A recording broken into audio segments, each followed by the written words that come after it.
बिस्मिल्लाहिर्रहमानिर्रहीम अस्सलामु अलैकुम रहमतुल्लाह। आज से ठीक 2 दिन पहले रावलपिंडी GHQ के अंदर टॉप के जर्नलों की बड़ी अहम तरीन मुलाकात हुई है, जिसको पाकिस्तान के अंदर कोर कमांडर्स कॉन्फ्रेंस कहा जाता है। ये जो कोर कमांडर्स कॉन्फ्रेंस और इसकी टाइमिंग आप ज़रा इमेजिन करें, क्योंकि इस मौके पर स्टेज के ऊपर कोर कमांडर्स कॉन्फ्रेंस का होना, जब पाकिस्तान के अंदर अमन व अमान की सूरत हाल, दहशतगर्दी के वाक़यात, कोयटा के अंदर एक लेफ्टिनेंट कर्नल, एक कर्नल लेवल के ऑफिसर, उस रैंक के लेवल के ऑफिसर की शहादत,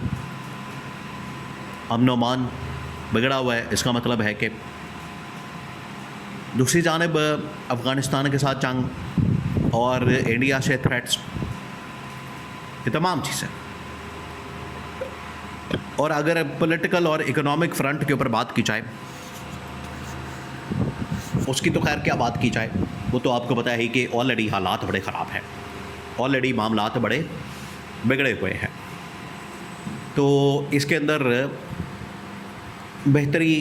जब तक ये गवर्नमेंट मौजूद है, हुकूमत मौजूद है, बेहतरी नहीं आ सकती। ये एक नामुमकिन टास्क लगता है मौजूदा गवर्नमेंट के लिए। लेकिन वहाँ पर जो डिस्कस हुआ है, उसका जो एलामिया जारी किया गया है, उसके अंदर जो बात हुई है, ये बहुत अहमियत की हामिल है, और उसके अंदर जो पैगाम दिया गया है वो बड़ा ज़रूरी। सबसे पहले तो आप इस बात को समझें कि कोर कमांडर्स कॉन्फ्रेंस जो कि GHQ के अंदर होती है, हर 3 महीने बाद, 6 महीने बाद, साल बाद, उसका कॉन्टेक्स्ट समझना सबसे पहले बड़ा ज़रूरी होता है। एक तो तमाम की तमाम जो टॉप मिलिट्री कमांड है, जिसके अंदर टॉप लेवल के तमाम के तमाम जर्नल, उसमें जो कोर कमांडर्स होते हैं, इंटेलिजेंस के लोग होते हैं, और तमाम इस्टेब्लिशमेंट मतलब रिलेटेड जितने भी इदारे हैं, उनकी जो टॉप कमांड है वो सारी की सारी मौजूद होती है, और उसको हेड करता है आर्मी चीफ। तो जनरल आसिम ने इसको हेड किया, इसकी सरबराही की, और उसका बाद में एलामिया जारी कर दिया गया।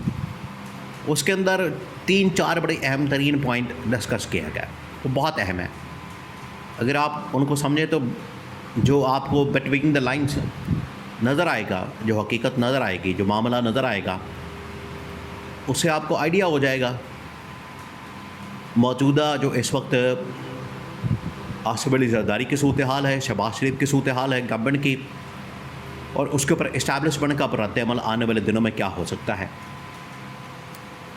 पहली बात यह कि इस बात के ऊपर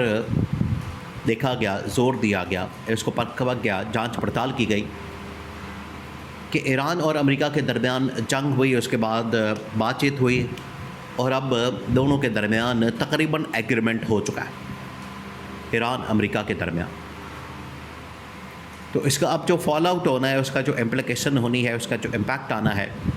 पाकिस्तान के ऊपर, दुनिया के ऊपर, मिडिल ईस्ट के ऊपर, अरब ममालिक के ऊपर, इसी जंग की वजह से आप देखें कि दुनिया हिल गई, वर्ल्ड ऑर्डर चेंज हो गया, अरब ममालिक हिल गए, पाकिस्तान के UAE के साथ ताल्लुकात ख़राब हो गए, पाकिस्तान के अंदर भी एक किस्म की इकनॉमिक इंस्टेबिलिटी आ गई, अदम इस्तेहकाम आ गया, इकनॉमिक और पॉलिटिकल। तो ये तमाम फैक्टर्स देखे गए कि अब जो इसका इम्प्लिकेशन आना है, इसका जो इम्पैक्ट आना है, फॉल आउट आना है, उसका हमने मुकाबला कैसे करना है, इसके ऊपर बात हुई। नंबर 2,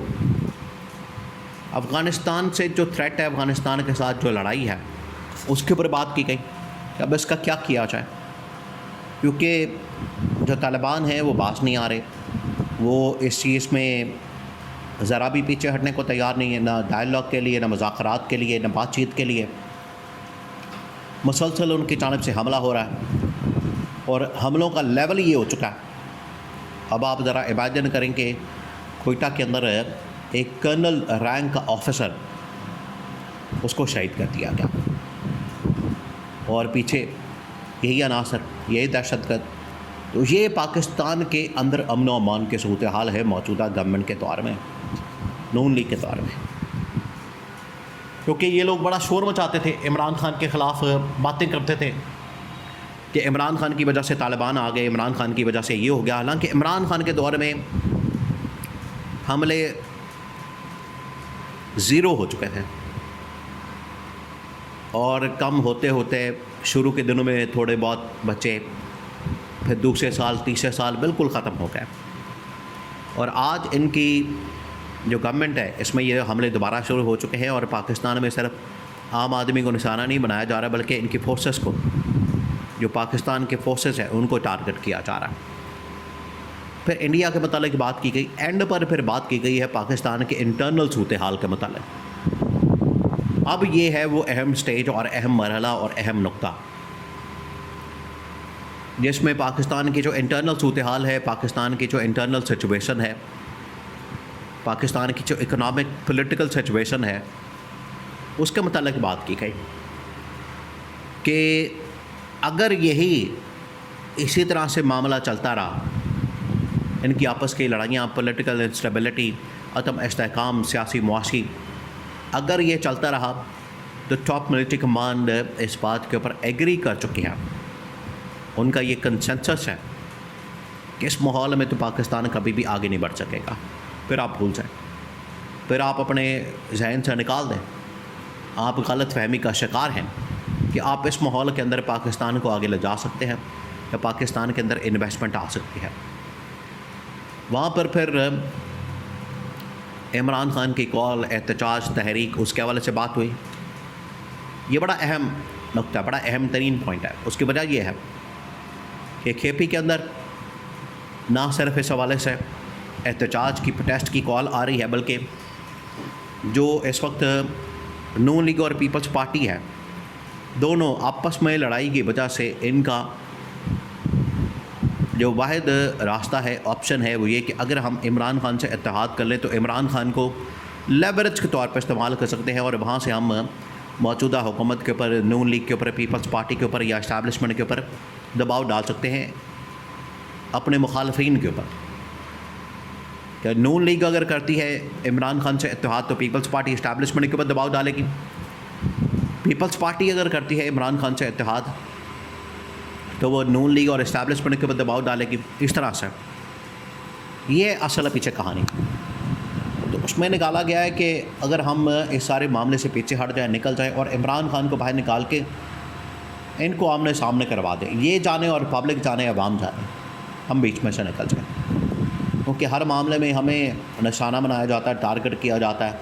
और इस गवर्नमेंट की हुकूमत की नाअहली, नालायकी, निकम्मेपन को, करप्शन को हमारे खाते में डाल दिया जाता है, क्योंकि इनके बारे में समझा जाता है कि यही लाने वाले हैं, इनकी वजह से हालात ख़राब हैं। तो इस्टेब्लिशमेंट की टॉप मिलिट्री कमांड ने इस बात के ऊपर कम से कम एग्री किया